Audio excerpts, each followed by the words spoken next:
Welcome everyone, एक बार फिर से आप सभी का मीना कुमारी के रॉयल एमएस चैनल पर वेलकम है। और जैसे कि आप सभी जानते हैं, आज है हमारा टीचर्स डे यानी कि शिक्षक दिवस। और ये गुरु को समर्पण होता है आज का ये दिन, जो कि 5 सितंबर को मनाया जाता है हर साल।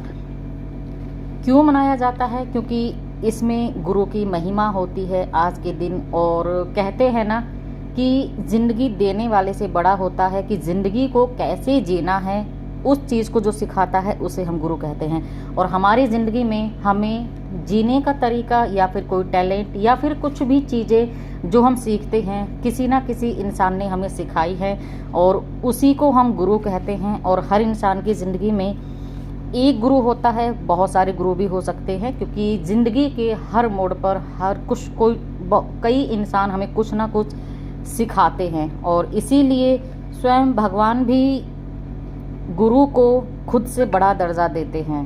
कहते हैं ना, गुरुर् ब्रह्मा गुरुर् विष्णु गुरुर्देवो महेश्वर गुरुर् साक्षात परमेश्वर तस्मै श्री गुरुवे नमः। स्वयं भगवान कहते हैं कि मुझसे बड़ा दर्जा गुरु का है, क्योंकि मैंने तो आपको दुनिया में भेजा है, लेकिन गुरु एक ऐसा इंसान मैंने आपकी ज़िंदगी में दिया है कि उस ज़िंदगी को कैसे जीना है और कैसे सच्चाई के मार्ग पे सदमार्ग पे आपको चलना है। आप गुरु की शरण में रह करके वो सारी चीज़ें सीख सकते हो। तो 2 लाइनें बोलना चाहूँगी जो गुरु को समर्पण है। जिंदगी गिरवी रखकर भी न चुका पाएंगे हम जिसका कर्ज था। जिंदगी गिरवी रखकर भी न चुका पाएंगे हम जिसका कर्ज था। माँ ही नहीं भगवान के बराबर गुरु का भी है उतना ही महान दर्जा। भगवान को भी भगवान बनने के लिए गुरु का ही ज्ञान काम आया था। माँ ने तो उंगली थाम कर कहा था चलो, माँ ने तो उंगली थाम कर कहा था चलो, पर चलना कहाँ है ये तो गुरु ने सिखाया था। सभी को गुरु दिवस की बहुत बहुत शुभकामनाएं। और आज इस टीचर्स डे पर एक छोटी सी एक शिष्य और गुरु की कहानी मैं आप सबके साथ में, बहुत ही इंटरेस्टिंग कहानी है, शेयर करना चाहूँगी। तो वीडियो में लास्ट तक ज़रूर बने रहिएगा। और बहुत ही इंटरेस्टिंग और अमेजिंग स्टोरी है, तो अपने कनेक्टेड लोगों तक ज़रूर शेयर करिएगा। एक बार प्राइमरी में पढ़ाने वाली लेडीज़ टीचर थी, तो 5th क्लास के बच्चों को पढ़ाती थी। और जब भी वो अपनी क्लास में जाती थी तो कहती थी आई लव यू ऑल। सभी बच्चों को बोलती थी आई लव यू ऑल। जैसे ही क्लास में एंट्री हुई, आई लव यू ऑल। लेकिन जब भी वो ये आई लव यू बोल रही होती थी तो उसको मालूम होता था कि वो झूठ बोल रही है, क्योंकि क्लास में एक बच्चा था जिसे वो सबसे ज़्यादा नफरत करती थी। क्यों करती थी? क्योंकि उस बच्चे के हमेशा कभी कपड़े गंदे रहते थे, कभी जूते गंदे रहते थे, कभी उसके कॉलर गंदा रहता था, क्लास से हमेशा वो बाहर रहता था, पढ़ता लिखता नहीं था। उसका नाम था राजू। और अंजलि जी मन ही मन उससे घृणा करने लगी थी बहुत ज़्यादा, कि क्या बच्चा है, पढ़ता नहीं है, पढ़ाई में ध्यान नहीं रहता है, हमेशा क्लास से बाहर रहता है। और जब वो आई लव यू ऑल बोल रही होती थी तो वो सचमुच वो उनका बोलना नहीं होता था, क्योंकि जो उनकी नफ़रत थी वो राजू के लिए दिन पर दिन और बढ़ती जा रही थी। वो राजू को ताने तक मारने लगी थी। इसी तरह चलते चलते हाफ ईयरली एग्ज़ाम हुए और घर पर जो प्रोग्रेस रिपोर्ट होती है उसको भेजने का टाइम आया। तो मैडम ने राजू के लिए बहुत कुछ उस रिपोर्ट में लिखा, उल्टा सीधा जो भी उसकी शिकायत थी वो सारी लिखी कि राजू ऐसा है वैसा है।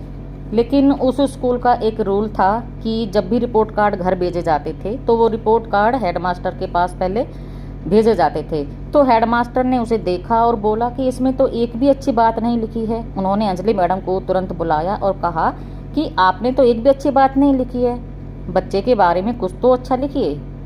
अंजलि मैडम कहने लगी बच्चा ऐसा है वैसा है, जितनी भी सारी बातें थी उसके दिल में, जो भी शिकायत थी वो सारी बातें उसने हेडमास्टर को बोली और वहाँ से चली गई। तो हेडमास्टर बोले मैडम को कैसे समझाया जाए।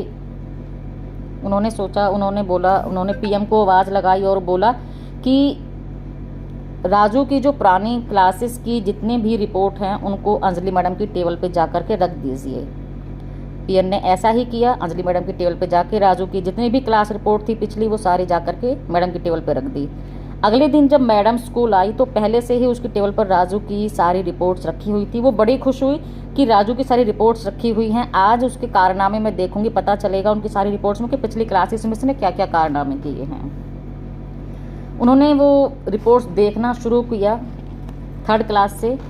तो 3rd क्लास की रिपोर्ट उठाई तो उसमें लिखा हुआ था कि राजू बहुत ही अच्छा बच्चा है, बहुत ही इंटेलिजेंट है पढ़ाई में भी और बहुत ही समझदार है। मैडम हैरान रह गई। फिर 4th क्लास की रिपोर्ट उन्होंने उठाई, उसमें लिखा हुआ था कि आजकल राजू का ध्यान वो पढ़ाई में कम लगता है क्योंकि उसकी माँ की जो तबीयत है वो ख़राब रहने लगी है, उसको कैंसर डिक्लेयर हुआ है और वो आखिरी स्टेज पर है। राजू अपनी माँ को लेकर के परेशान है, अब उसका ध्यान पढ़ाई में भी नहीं लग रहा था और अब उसकी रिपोर्ट में हेडमास्टर का कमेंट था कि अब राजू की माँ इस दुनिया में नहीं रही। हम सबको मिलकर के राजू की ज़िंदगी को बचाना है, उसके कैरियर को बनाना है, उसको सपोर्ट करना है। जब ये सब मैडम पढ़ रही थी, अंजलि मैडम, तो उनकी आंखों से आंसू टपकने लगे कि मैं क्या बच्चे को जज कर रही हूँ। आज जब वो फिर से क्लास में गई तो उन्होंने फिर से बोला आई लव यू ऑल, लेकिन इस बार फिर से वो झूठ बोल रही थी क्योंकि इस बार उसके मन में राजू के लिए बहुत ज़्यादा प्यार था और दूसरे बच्चों के लिए थोड़ा कम था। इसके बाद उन्होंने राजू पर बहुत ज़्यादा ध्यान देना शुरू किया, अपने उनकी पढ़ाई पर भी ध्यान दिया, उसकी केयरिंग करना स्टार्ट किया, उसका ख्याल रखना शुरू किया। और 5th क्लास का जब रिजल्ट आया तो राजू ने क्लास में टॉप किया। 5वीं तक का स्कूल था, उसके बाद बच्चे को दूसरे स्कूल में जाना होता था। तो फेयरवेल हुई और राजू अंजलि मैडम के लिए एक गिफ्ट लेकर आया। पैकिंग अच्छी नहीं थी तो बच्चे बोलने लगे क्या लेकर के आया है, फटासा ऐसे ही क्या देगा मैडम को। अंजलि मैडम को राजू ने अंजलि मैडम को गिफ्ट दिया। अंजलि मैडम ने गिफ्ट खोला, उसमें एक कंगन था और एक खुशबू वाली इत्र की शीशी थी, बोतल थी। मैडम ने वो कंगन पहना, थोड़ा सा इत्र लगाया। राजू भागता हुआ मैडम के पास आया और बोला मैडम आज आपके अंदर से मेरी माँ की खुशबू आ रही है। मैडम ने बच्चे को गले लगा लिया और बोली ज़िंदगी में कामयाब इंसान बनना, सफल होना। उसके बाद राजू दूसरे स्कूल में चला गया, लेकिन जब भी वो पास होता था, अच्छे मार्क्स लेकर आता था, वो मैडम के पास मिलने के लिए आता था। बहुत सालों बाद एक दिन मैडम को एक इनविटेशन कार्ड मिला जिस पर लिखा हुआ था डॉक्टर राजू। ये कार्ड था राजू की शादी का और उसमें एक फ़्लाइट का टिकट भी था। मैडम शादी में गई, वहाँ जाकर के देखा कि सब लोग इंतज़ार कर रहे हैं मैडम के आने का। जब मैडम वहाँ पहुँचती है तो राजू माइक में कहता है कि ये है मेरी वो माँ जिससे मैं आप सबको मिलवाना चाहता था। तो ये थी फ्रेंड्स एक छोटी सी कहानी, एक शिष्य और एक गुरु की, एक टीचर की, एक स्टूडेंट की, कि हमें ज़िंदगी में किसी को जज नहीं करना चाहिए। हर इंसान के अंदर काबिलियत होती है, बस ज़रूरत है तो उसको सपोर्ट करने की, उसकी हिम्मत को जगाने की, उसको सहारा देने की। राजू जैसे बच्चे आज भी हमारे समाज में हैं, हर स्कूल में होते हैं। तो एक टीचर जो होता है वो बच्चों की कमज़ोरी को भी जानता है अच्छे से। तो हर टीचर को अपने स्टूडेंट को सपोर्ट करना चाहिए और हर स्टूडेंट को गुरु का आदर करना चाहिए। और यही गुरु और शिष्य का संबंध होता है जो हर शिष्य की ज़िंदगी को एक सुनहरी ज़िंदगी बनाता है। वरना ज़िंदगी तो जानवर भी जीते हैं, लेकिन जीने का जो तरीका होता है वो गुरु सिखाता है। और इसीलिए गुरु को भगवान से भी ऊपर का दर्जा दिया गया है। तो happy teachers day to all my teachers. Have a nice day. Thank you and share this video in all groups.